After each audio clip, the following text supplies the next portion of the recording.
இந்த ஆணவ கொலை சம்பந்தப்பட்ட பல வழக்குகள்ல பாத்தீங்கன்னா இடைநிலை ஜாதியினர் பாதிக்கப்பட்டிருக்காங்க. பல வழக்குகள்ல தலித் மக்கள் பட்டியல் சமூகத்தினர் குற்றவாளிகளாகவும் இருந்திருக்காங்க. ஆனா ஒரு குரல் கொடுக்கறது அப்படின்னும் போது ஒரு குறிப்பிட்ட சமூகத்துக்கு மட்டுமான குரல் தான் வெளியில வரும். ஒரு குரல் கொடுக்கறதுன்றது பொதுவா இருக்கணும்ல. யார் அப்படி கொடுக்கறா? நாங்க என்ன சொல்றோம்னா, இப்ப இதுக்கு முன்னாடி இருந்தாங்க இல்லையா, ராமசாமி படையாச்சி, பழனி பாபா, தேவ இமானுவல், அவங்க எந்த மாதிரியான ஆட்கள் இருந்திருந்தா இதுக்கான குரல் கொடுப்புன்றது நியாயமா இருந்திருக்குமா?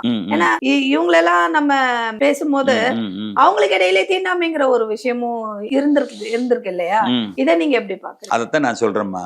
இன்னைக்கு இல்ல, அன்றைக்கு இமானுவேல் சேகரனாருடைய படுகொலையும் ஜாதிய மையம் தான் வந்தது. அரசியல் காரணத்துக்காக, அரசியல் காரணம் அதுல இருந்ததே ஒழிய, ஆனால் அந்த கொலை வர அளவுக்கு வன்மமாக மாறியது ஜாதிய உணர்வு தான். அதை நம்ம மறுக்க முடியாது. இன்னைக்குனாலும் அது என்னைக்குனாலும் எங்கனாலும் அது நடந்துகிட்டு இருக்கு. அது தெரியாமல் போது எத்தனையோ போயிருக்கலாம், தெரியுது இப்படி இருக்கு. இன்னைக்கு அதனுடைய வீச்சு குறையுது. இப்ப ஆரம்ப காலத்துல இமானுவேல் ஒரு காங்கிரஸ் இயக்கத்தில் இருந்துதான் தேர்தலை சந்திக்கிறாரு. அதனுடைய முரண்பாடு தான் முத்துராமலிங்கத்தேவருடைய முரண்பாடாக மாறுது. அப்ப ஒரு அரசியல் முரண்பாடு உச்சம் தொடுகின்ற பொழுது ஜாதிய முரண்பாடாக மடைமாற்றம் செய்யப்பட்டு ஒரு மிகப்பெரிய படுகொலைகள் நடக்கின்றன. இன்னைக்கு நீங்க சொல்றீங்க பிற்படுத்த மட்டும் பாதிக்கிறாங்க, பட்டியலின சமூகம் தண்டிக்கப்படுறாங்க. நல்லா புரிஞ்சுக்கங்க, பிசிஆர் ஆக்ட் என்று சொல்லக்கூடிய இந்த பட்டியலின சமூகத்திற்கு பாதுகாப்பு என்று சொல்லக்கூடிய அந்த சட்டத்துல தண்டிக்கப்பட்டதாக 2% கூட கிடையாது. முதல்ல வழக்கு பதிவு செய்வதே மிக குறைந்த அளவுல தான் வழக்கை பதிவு செய்யறாங்க. முதல்ல புரிஞ்சுக்கிறோம், எல்லா வழக்குகளும் கட்ட பஞ்சாயத்தின் மூலமாக காவல் நிலையத்துக்கு வருகின்ற பொழுது தீர்த்து வைக்கப்படுகிறது. நான் சொல்றேன், அதாவது பிற்படுத்தப்பட்டவருக்கு ஆதரவாகத்தான் காவல்துறையும் நீதித்துறையும் இருந்து இதை பெருசுபடுத்தாதாங்க, இதுக்கு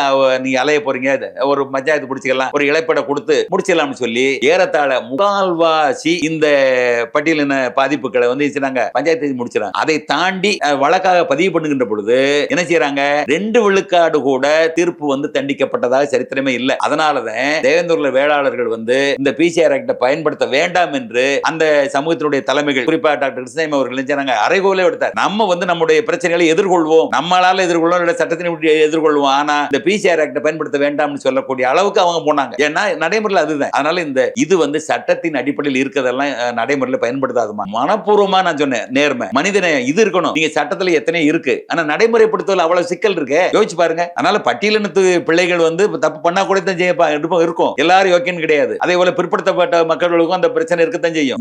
இங்க யார் மிகப்பெரிய குற்றவாளியின் பட்டியல் கிடையாது. இதை ஒரு நல்ல நிலையில ஒரு மனிதநேயத்தோடு இவர்களுக்குள்ள இந்த முதல் பக்கம் தடுக்கணும், இது வளரக்கூடாது என்கிற எண்ணம் காவல்துறை அதிகாரிகிட்ட இருக்கணும், நீதித்துறை மன்றங்களையும் இருக்கணும், அரசியல்வாதிகிட்டே இருக்கணும், சமூக தலைவர்கிட்ட இருக்கணும்னு சொல்ல வர.